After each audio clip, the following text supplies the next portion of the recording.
के देवी जी गोबर लगा होगा तो हमने कहा तो भी पी लेना, पति तो देवता होता है, भला है बुरा है कैसा भी है, मेरा पति मेरा देवता है। अच्छा माता जी कहने लगी ठीक है देवी जी, आपने कहा कि पति के चरणों को धोकर पी लेना, तो ठीक है हम पति के चरणों को धोकर पी लेंगे, लेकिन आप ये बताओ कि रोज रोज पति के चरणों को धोकर केवल हमें बस पीना है कि किसी दिन वो भी हमारे धोकर पिएंगे? ऐसा नहीं भाव होना चाहिए, ध्यान देना। और स्त्री को पति के चरणों की सेवा अवश्य करना चाहिए। पूछिए क्यों?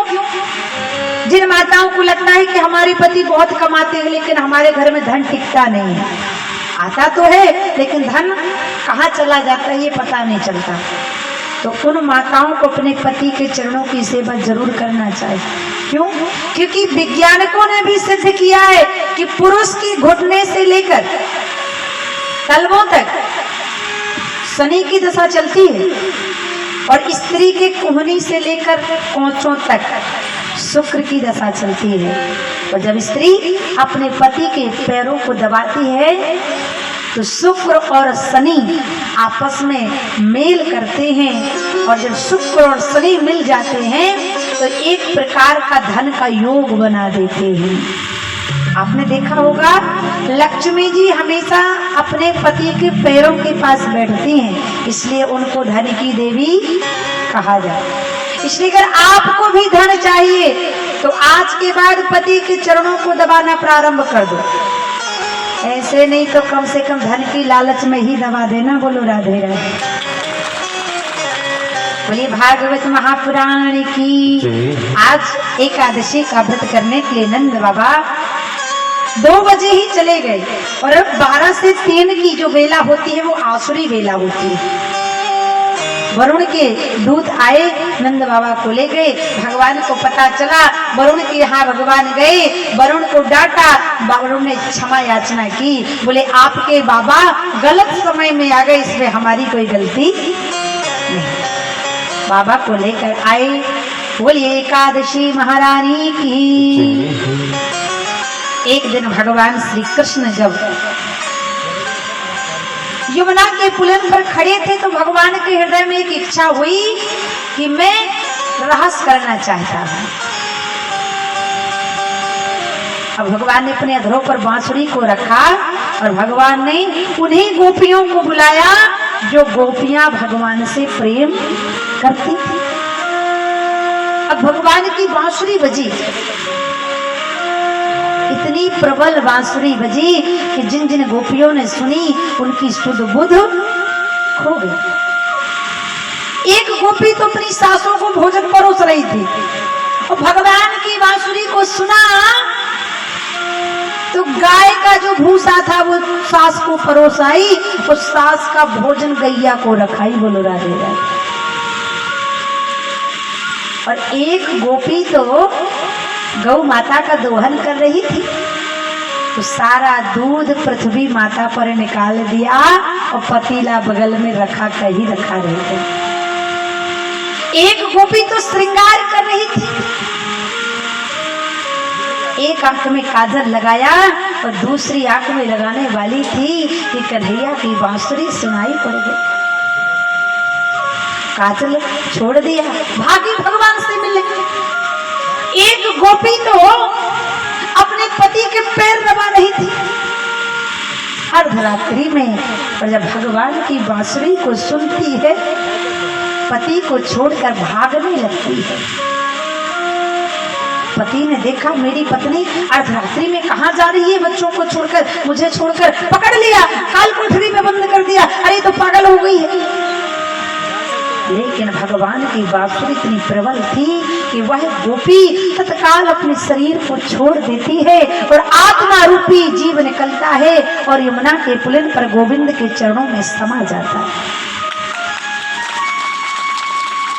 जैसे जब राम जी जनकपुर में घूम रहे थे ना, तो जनकपुर गांव में कितनी सखियां थी, तो एक सखी तो भगवान को देखने के लिए भागी तो उसकी सासू माँ ने मना कर दिया, सासू माँ ने कहा 2-4 दिन घर तुझे आई नहीं हुआ और तू बाहर जाएगी। सखी ने कहा माता जाने दो ना सासू माता, इस गांव में साक्षात भगवान है। बहू को मना कर दिया सास। अब बहू नहीं मानी, आगे आगे बहू गई तो जाकर राम जी को देखे। अब बहू के पीछे सास भागी कि मेरी बहू को कोई गलत नजर से तो नहीं देखा, पल्लू कैसा, बाल कैसा, आंचल कैसा। अब बहू ने देखा मुड़ करके कि मेरी सास तो मुझे देख रही। सारा गांव किसे देख रहा? सारा संसार, सारा गांव तो परमात्मा को देख रहा, लेकिन वह सास अपनी बहू के हाड़ और मांस के शरीर को देखे। बहू से नहीं रहा गया।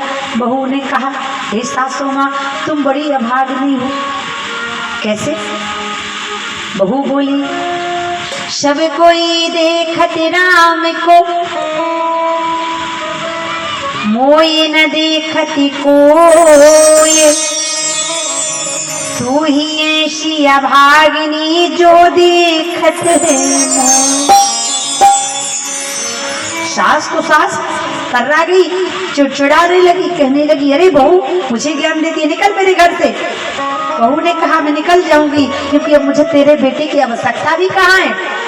ऐशो बर में ना बरू जो जन्मत और मर जाए, बर बर लो श्री राम को तो मेरी चुड़िया अमर हो जाए। आज भगवान को सारा गांव दिख रहा, ध्यान देना। एक सखी ने तो कहा राम जी हमारी ओर नहीं देख रहे, जरा कुछ उपाय करो। एक सखी ने कहा उपाय क्या करें? बोले छत के ऊपर से राम जी को कुछ फेंक के मार दो, देखेंगे तो लगेगा कौन मार रहा है। एक सखी ने कहा क्या मारेंगे? बोले इस समय प्याज बड़ी सस्ती है, प्याज ही फेंक दो ना। एक सखी ने कहा प्याज मत फेंकना, अगर एक प्याज राम जी को लगी तो राम जी यहीं पर बेहोश होकर गिर जाएंगे। क्यों? क्योंकि संसार में सबसे कोमल क्या है? माता क्या है? पीछे की माताएं बोल रही रसगुल्ला नहीं, संसार में सबसे कोमल है कमल। कमल से कोमल कमला कर कमल, कमला के कर कमल से कोमल कमला का पद कमल, और कमला के पद कमल से कोमल श्री हरि नारायण विष्णु का चरण कमल। अरे राम जी को प्याज लगेगी तो घायल हो जाएंगे। एक सखी ने कहा तो कुछ और गिराओ।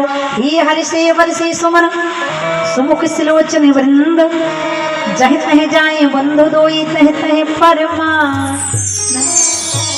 सुमन, सुमन का अर्थात बोले सुधन मन। जिन सखियों के मन सुंदर थे वो राम जी के चरणों में गिर गए, बोले हमें अपनी अर्धांगिनी बना लो। राम जी ने कहा नहीं नहीं, अभी कोई जगह खाली नहीं है, अभी तो मैं मर्यादा पुरुषोत्तम हूँ, इसलिए जब द्वापर में आऊंगा तो सबको अपनी पत्नियां बना लूंगा। वही जनकपुर की सखियां हैं जो आगे चल के 16,108 होंगी। बोलो राधे। एक सखी ने कहा राम जी हमारी ओर नहीं देखते, क्या किया है? तो एक सखी ने कहा राम जी का विवाह ही करा दो ना सीता जी से।